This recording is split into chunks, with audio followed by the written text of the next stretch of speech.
آبادی کے درمیان میں مذہب کے نام پر، نسل کے نام پر، زبان کے نام پر کوئی فرق اور بھید بھاؤ نہیں کیا جائے گا۔ اس سمویدھان نے ایک روشن مستقبل کا راستہ دکھایا تھا۔ اسی سمویدھان نے مسلمانوں کو مذہبی ادارے چلانے کا مکمل اختیار دیا تھا۔ میں نے شام کی مجلس میں بھی عرض کیا تھا کہ بھارت کے سمویدھان میں اگر آرٹیکل 25 تو بھارت کے سمویدھان میں آرٹیکل 30 بھی ہے، جو فنڈامنٹل رائٹ، بنیادی حقوق کا حصہ ہے، جس میں ملک کی مائنورٹیز کو، اقلیتوں کو زبان کی بنیاد پر اور مذہب کی بنیاد پر نہ صرف تعلیمی ادارے بنانے کا اختیار دیا گیا ہے بلکہ ان کا سنچالن کرنے کا بھی اختیار انہی اقلیتوں کے مذہبی اداروں کو دیا گیا۔ یہ اس ملک کے آئین کا ایک امتیاز ہے۔ دنیا میں آپ بہت سارے سمویدھان پڑھیں گے، وہ آرٹیکل 25 فریڈم آف ریلیجن سے آگے نہیں بڑھتے ہیں، لیکن یہ آپ کے اکابرین کی خدمات، قربانیاں اور جد و جہد کا نتیجہ تھا کہ بھارت کے سمویدھان میں اگر ایک طرف آرٹیکل 25 کو ذکر کیا گیا تو دوسری طرف 29 اور 30 کو بھی ذکر کیا، اور سارے ایسے دروازوں کو بند کر دیا جو اقلیتوں کے، مائنورٹیز کے تعلیمی اداروں کو غیر محفوظ کرنے والے تھے۔ اسی سلسلے میں اس ملک کے اندر right to education act 2009، right of children to free and compulsory education act 2009 میں آیا، پارلیمنٹ میں پیش کیا گیا، دونوں صدنوں سے اس کو پاس کر کے 2010 میں بھارت میں لاگو کر دیا گیا۔ لیکن اس ایکٹ میں کسی بھی مذہبی ادارے کو ایکٹ سے باہر نہیں کیا گیا تھا، مدارس کو بھی شامل کیا گیا تھا، زبان کی بنیاد پر بننے والے اداروں کو بھی شامل کیا گیا تھا۔ اس وقت جمعیت علماء ہند کی قیادت نے کانگریس کی سرکار کے سامنے یہ کہا تھا کہ آپ ہمیں مجبور نہیں کر سکتے کہ ہم آپ کے ریکگنائزڈ بورڈ کا حصہ بنیں، آپ کی سرکار سے منظوری لیں، آپ کے بورڈ سے مانیتا لیں، اس پر آپ ہمیں مجبور نہیں کر سکتے۔ سرکار کی طرف سے ادھیکارک طور پر یہ جواب دیا گیا کہ صاحب مدرسوں کو اس سے باہر کر دیا گیا ہے، لیکن آپ کی قیادت نے،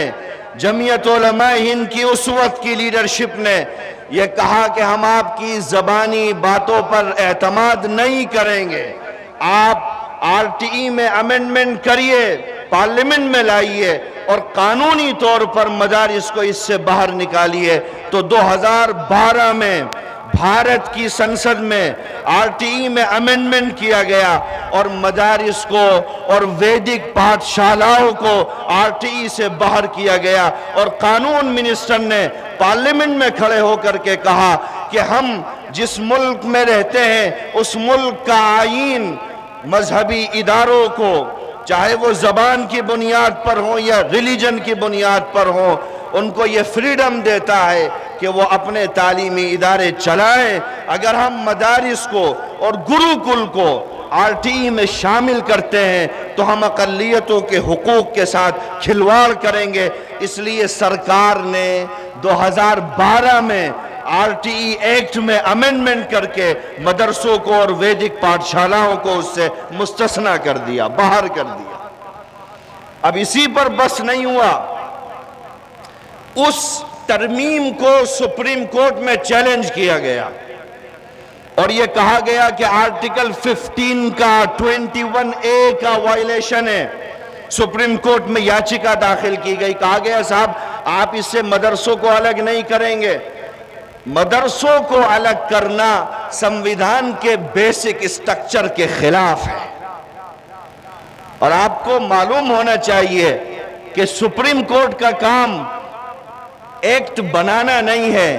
قانون بنانا نہیں ہے، بلکہ اس ملک کی عدالتوں کا کام قانون کی صحیح تشریح کرنا ہے۔ اگر کوئی اسمبلی قانون بناتی ہے یا پارلیمنٹ قانون بناتی ہے تو اب اسٹیٹ ہائی کورٹ یا سپریم کورٹ اس کو سمویدھان کے ترازو پر تولتے ہیں اور یہ طے کرتے ہیں آیا یہ کہ ایکٹ آئین کے مطابق ہے یا آئین کے مخالف ہے۔ سپریم کورٹ نے لمبی بحث کی اور اس بحث میں جو چیلنج کیا گیا تھا وہ اس ایکٹ کی سمویدھانکتا کو، اس کی آئینی حیثیت کو چیلنج کیا گیا تھا۔ لیکن آپ کو حیرت ہوگی، سب کو معلوم ہونا چاہیے کہ 2014 میں سپریم کورٹ کی 5 ججوں کی بینچ نے Pramati educational and cultural trust versus union of India case میں سپریم کورٹ کے 5 ججوں کی بینچ نے یہ فیصلہ دیا کہ آر ٹی ای ایکٹ سے مدارس اور ویدک پاٹھشالاؤں کو نکالنا یہ بھارت کے سمویدھان کے بیسک اسٹرکچر کو ڈیمیج نہیں کرتا ہے، بلکہ اس ملک کے کانسٹیٹیوشن نے مائنورٹیز کو جو اختیار دیا ہے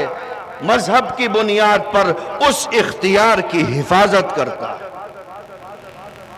امینڈمنٹ بھی ہوا، سپریم کورٹ نے مہر بھی لگا دی، واضح کر دیا 224 کی طرح کہ اس میں کوئی آپ کی آئینی حیثیت مجروح نہیں ہو رہی ہے۔ اور 5 ججوں کی بینچ کے فیصلے کے بعد معاملہ شانت پڑ گیا، پھر دوبارہ کوئی چیلنج کسی اسٹیٹ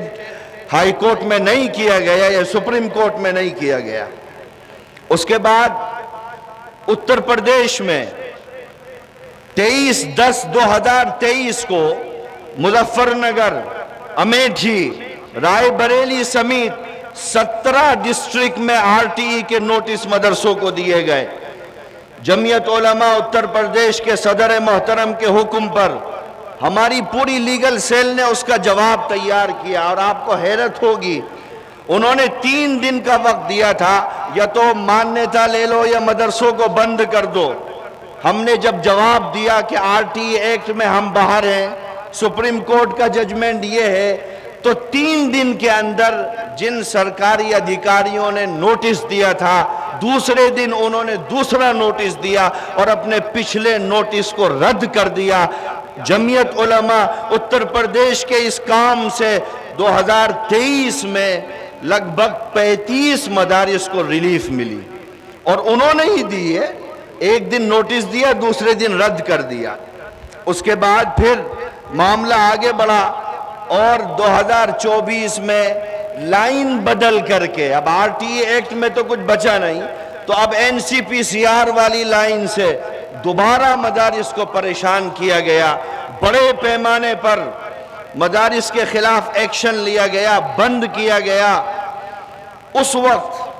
جمعیت علماء ہند کی قیادت سامنے آئی اور اتر پردیش کے لیگل سیل نے اس پر کام کیا، سبھی نوٹسز کو جمع کیا، اور ہم سپریم کورٹ گئے اور سپریم کورٹ کے سامنے ہم نے یہی چیزیں رکھی جو میں آپ کے سامنے بول رہا ہوں کہ صاحب یہ کھلی ہوئی ڈاکٹر امبیڈکر کے سمویدھان کی روح پر آکرمن ہے، اور ہمیں جو اختیارات اور ادھیکار بھارت کے آئین نے دیے ہیں ان ادھیکاروں سے ہمیں محروم کیا جا رہا ہے۔ آپ کو حیرت ہوگی کہ این سی پی سی آر کے سبھی نوٹس کو سپریم کورٹ نے 21/10/2024 کو چیف جسٹس نے خود، اس وقت ڈی وائی چندرچوڑ جی بھارت کے مکھیہ نیائیدھیش تھے، ان کی بینچ نے، ان کی قیادت میں صرف تریپورہ اور اتر پردیش نہیں بلکہ بھارت کی سبھی ریاستوں میں این سی پی سی آر کے سبھی نوٹس کو اسٹے کر دیا اور کہا کہ اس طرح کے نوٹسز کی کوئی ضرورت نہیں۔ جمعیت علماء ہند نے پیروی کی۔ اس کے بعد اتر پردیش میں نہ جانے کتنے مدرسوں کے لوگوں نے سیل اپنے آپ توڑ دی، اور وہ جو ٹیرر اور خوف اور دہشت تھی وہ لگ بھگ ختم ہو گئی۔ اور اسی اسٹے آرڈر کے بعد اتر پردیش شاسن کی طرف سے جو سب سے امپورٹنٹ چیز ہے، اتر پردیش کے وشیش سچیو کی طرف سے 20/12/2024 کو سبھی ضلع ادھیکاریوں کے نام یہ لیٹر جاری کیا گیا اور اس لیٹر میں یہ کہا گیا چونکہ جمعیت علماء ہند اور راشٹریہ بال ادھیکار سنرکشن آیوگ یعنی NCPCR کے دونوں کے درمیان میں کیس عدالت عظمیٰ میں وچارادھین ہے، اس لیے اتر پردیش سرکار نے غیر منظور شدہ مدارس پر کارروائی کرنے والے جتنے نوٹس جاری کیے تھے تتکال ان نوٹسوں پر روک لگا دی جاتی۔ یہ تو سرکار کا آدیش ہے، وشیش سچیو کا سبھی ڈسٹرکٹ مجسٹریٹ کو ہے یہ، لیکن اس کے بعد بھی مدرسوں کے خلاف یہ کریک ڈاؤن ختم نہیں ہوا۔ اب آپ بتائیے، بھارت کے سنویدھان کے آرٹیکل موجود ہیں، سپریم کورٹ کی ویاکھیا موجود ہے، RTE سے ایکسیپشن کا بھارت کے پارلیمنٹ کا امینڈمنٹ موجود ہے، اس کے بعد NCPCR کا اسٹے موجود ہے، اتر پردیش سرکار کے وشیش سچیو کا پتر موجود ہے۔ اگر اس کے بعد بھی آپ مدرسوں سے یہ پوچھتے ہو کہ تمہیں چلانے کا ادھیکار کس نے دیا ہے، تو بھارت کے سنویدھان پر اس سے بڑا آکرمن کچھ اور نہیں ہو سکتا۔ اور پھر یہ بات کہی جاتی ہے کہ صاحب آپ ماڈرن ایجوکیشن کے خلاف ہو، آپ دیش کے بچوں کو مکھیہ دھارا سے نہیں جوڑتے ہو۔ آپ کو پوچھنا چاہیے، بلند آواز میں پوچھنا چاہیے کہ بتاؤ بھارت کو IIT کس نے دیا؟ اس دیش کے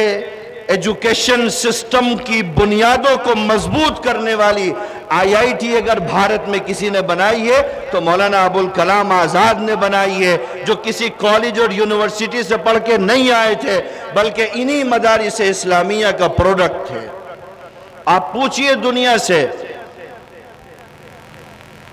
یونیورسٹی گرانٹ کمیشن کس نے بنایا ہے؟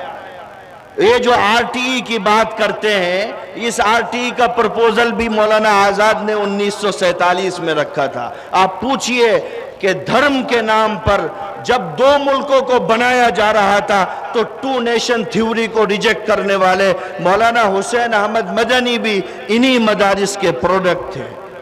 آپ کہتے ہو مدرسے ماڈرن ایجوکیشن کے خلاف ہیں، یہ دیش کو مکھیہ دھارا میں پہنچنے سے روکتے ہیں۔ یہ جمعیت علماء ہند کی مختصر سی خدمات تھیں جو میں نے آپ کے سامنے بیان کی۔ اب دو باتیں عرض کر کے اپنی بات ختم کرتا ہوں کہ اس وقت بھی جو شراوستی میں، مہراج گنج میں، بہرائچ میں، بستی میں، اس پٹی میں جس طریقے سے مدارس کے خلاف کریک ڈاؤن کیا گیا ہے، جمعیت علماء اتر پردیش کے صدر محترم کے حکم پر ہم الہ آباد ہائی کورٹ جانے کی پوری تیاری کر چکے ہیں، اور اگلے کچھ دنوں میں جمعیت علماء ہند ان مدارس کے تحفظ اور بقا کی لڑائی لڑتے ہوئے آپ کو اتر پردیش کے اسٹیٹ ہائی کورٹ میں نظر آئے گی، اور ہم ہائی کورٹ میں جا کر کے یہ کہیں گے کہ صاحب اس سے بڑا سنویدھان پر آکرمن اور کچھ نہیں ہو سکتا ہے کہ یہ دیش کی دوسری سب سے بڑی آبادی کے ریلیجیس پوائنٹوں کو نشانہ بنا رہا ہے۔ اور دوسری اور آخری بات، آپ نے سنا ہوگا کہ صاحب نقشہ پاس نہیں ہے تو بند کر دو، نقشہ آپ کا منظور نہیں ہے ہم سیل لگا دیں گے۔ یہ سب رول آف لا کے خلاف ہے۔ اگر نقشہ منظور نہیں بھی ہے، ہم نے مان بھی لیا، تو آپ کو سیل لگانے کا ادھیکار نہیں ہے بغیر لیگل پروسیس کو فالو کیے۔ یہ کوئی یہاں پر کوئی کرمنل ایکٹیویٹی نہیں ہو رہی ہے۔ آپ نوٹس دیجئے، آپ پوچھئے ان سے کہ آپ کا مان چتر سویکرت ہے یا نہیں، آپ کا نقشہ پاس ہے یا نہیں۔ اس سلسلے میں بھی پورے اتر پردیش کے مدارس کے لیے جمعیت علماء اتر پردیش کے صدر محترم کی قیادت میں ہماری لیگل سیل نے آرکیٹیکٹ پینل بنایا ہے، جس میں 25 سے زیادہ الگ الگ جنپدوں کے آرکیٹیکٹ جڑے ہوئے ہیں۔ اگر کہیں بھی کسی بھی طرح کی نقشے کی کوئی پریشانی آپ کو آتی ہے تو پبلک ڈومین میں اس کا نمبر جا چکا ہے، آپ اس آرکیٹیکٹ پینل سے رابطہ کر کے اپنے مسائل کو حل کر سکتے ہیں۔ اللہ تعالی ہمارے اس مل بیٹھنے کو قبول فرمائے۔ وآخر دعوانا ان الحمد للہ رب العالمین۔